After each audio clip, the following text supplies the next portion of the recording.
Hello, everybody. Welcome to mainly this is an explanation for the way PCL is doing their off season. Of course, this is also a team review, but this will mostly be a rundown thing because most of my team is going to be different every week. So let's just hop right into that. Um, yeah, the way this is done is that you have a travel team consisting of three Pokemons because this is going to be sort of an island tour, sort of a vacation vibe sort of thing.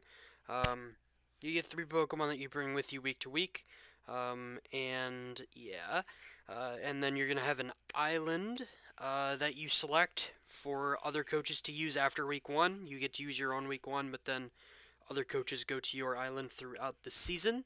So yeah, that's 8 out of your 11 picks, and then the other three obviously are the ones you bring with you every week. So very very cool, unique way of doing a season. You get to use different styles of team every week, different just pretty much get a completely different structure every single week, which I think is really cool. It's really nice idea. So yeah, let's just hop right into it. I had the ninth pick out of 12 people, but I ended up getting skipped, so I ended up having the 16th pick out of 12 people. So I ended up drafting my first two picks at the exact same time, pretty much. So I got Tornadus T because that was still there when I came back. I was just grazing the dock. And I couldn't put a Mega on my islands, so I probably should have gotten a Mega if I wanted one, but I just ended up not doing that. So, yeah. The only way that Mons can change on your travel team, by the way, it's the only way you can make free agents is if you win. You can trade one of your Mons on your travel team for something on the island of lesser or equal value. So there's pretty much no point in not using all of your island points, from what I can understand, which you get 30 of, I believe. 18, 14, 8. Yeah, so yeah, you get 30 of them. So I ended up getting Tornadus T and Slowbro at the same time. I figured getting fast momentum plus slow momentum with me to bring week to week would probably be advantageous, and I also didn't want to have to fight Slowbro throughout the season.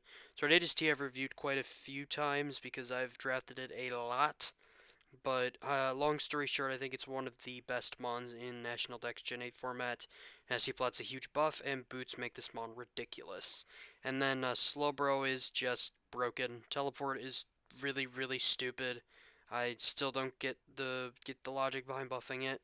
Um, it's really fat. Regenerator's awesome. Uh, it has reliable recovery and solid coverage. Hits alright if you invest. Mostly you're gonna want to invest in its bulk week to week, I feel like, but yeah.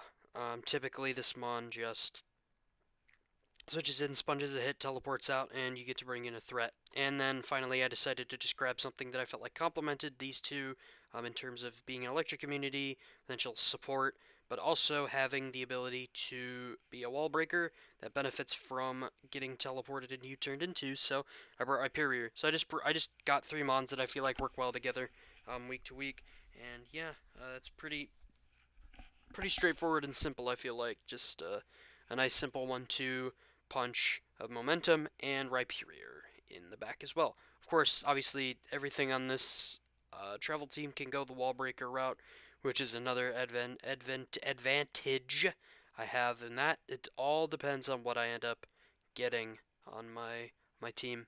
So moving on to my islands roster, I was assigned the island of Ascorbia, which I believe got the fourth pick, but ended up getting skipped again. So I had to make these two picks next to each other, which I got Landorus and Latios. We get 80 points for our island, I'm pretty sure. So I just got Lando because I saw it was there, and I like Lando, and using that week one, and I feel like it's going to be really solid for a lot of people.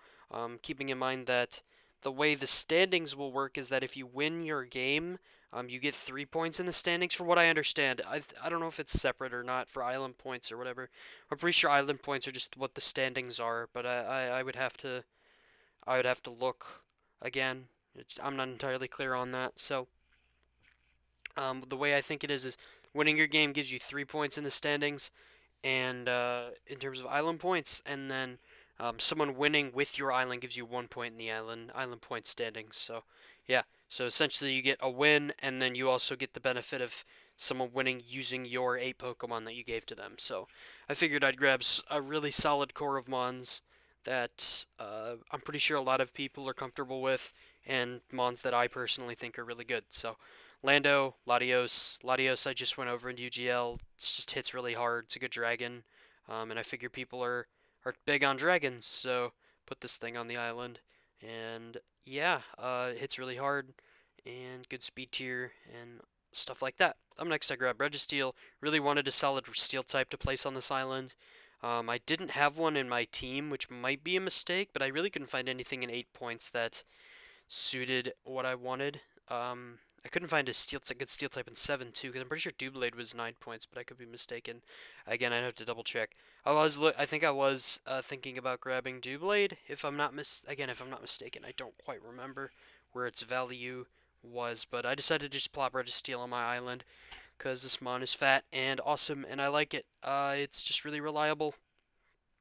Walls a lot of stuff, and yeah, so just a good bulky Pokemon in general. Up next, I grab Rotom Heat. Again, a general mon that I'm pretty sure a lot of people enjoy using. Um, the Nasty Plot buff on this is really good. The coverage is nice. Obviously, losing Signal Beam and Hidden Power sucks, but uh, Nasty Plot pretty much allows it to break through a lot of things, and Stored Power is also a nice addition. It's a good hazard remover. If you want it to be, boots are a very nice addition to this thing, for this thing, of this thing, and about this thing. It hits pretty hard even if you don't invest. Pretty much just because of Nasty Plot, and the momentum is really good. I got a good solid momentum core with Slowbro for my week 1 game with Slowbro, Lando, what is that thing called? Tornadus, and now this. And then my next pick as well, which is P2. I wanted to grab a General Sponge, something really nice. I got skipped on this pick, so I just grabbed a Safe Mon, which was 11 points for P2. So, yeah, P2, very good Pokemon, obviously. It's really fat, and can potentially cause some Trick Room havoc, which I think is pretty cool. So I actually left this pick. It was Sneasel, backup Liepard. Sneasel got taken, so I ended up with Liepard. I wanted a Dark type. It was 5 points. I couldn't really find any lower Dark types, really, that suited what I was going for. I guess I could have gone. Let me think. Let me double check what this Pokemon was worth.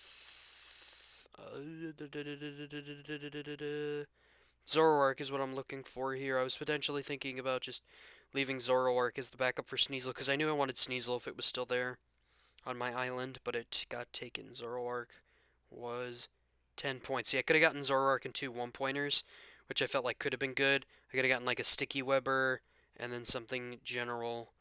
Like I could have gotten, say, Kricketune, which I think is down here for sure. Is it? Yeah. So I could have grabbed like Kricketune and then some sort of general Pokemon like a Marini or a Morgrim, something along those lines. But I decided to go a different route. I grabbed Liepard instead, and yeah.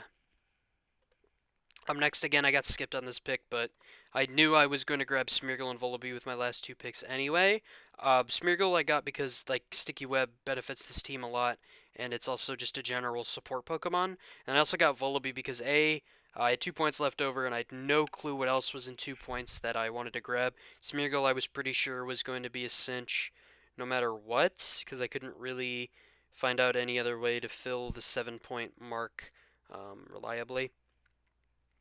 I was just thinking about what Pokemon work well together, and Smeargle fit the bill for that one. And then for 2 points, I guess there was something like for 2 points. I was also looking at potentially grabbing a